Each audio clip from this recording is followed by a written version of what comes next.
Delta மாவட்டங்களில் பாசனத்திற்காக கல்லணை திறக்கப்பட்டது. அமைச்சர்கள், ஆட்சித் தலைவர்கள், விவசாயிகள் கலந்து கொண்டு மலர் தூவியும் நெல்மணிகளை தூவியும் தண்ணீரை திறந்து வைத்தனர். இதன் மூலம் 12 லட்சம் ஏக்கர் விளைநிலங்கள் பாசன வசதி பெறும். டெல்டா மாவட்டங்களின் பாசனத்திற்காக நேற்று முன்தினம் மேட்டூர் அணை திறக்கப்பட்டது. திறக்கப்பட்ட தண்ணீர் இன்று அதிகாலை கல்லணை வந்தடைந்தது.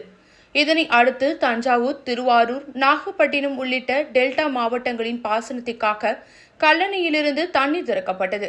இதில் அமைச்சர்கள் நேரு, மெய்யநாதன், மகேஷ் பொய்யாமொழி, TRP ராஜா மற்றும் 5 மாவட்ட ஆட்சித் தலைவர்கள், நாடாளுமன்ற உறுப்பினர்கள், சட்டமன்ற உறுப்பினர்கள் மற்றும் விவசாய சங்க நிர்வாகிகள் கலந்து கொண்டு மலர்களை தூவியும் நெல் மணிகளை தூவியும் தண்ணீரை திறந்து வைத்தனர்.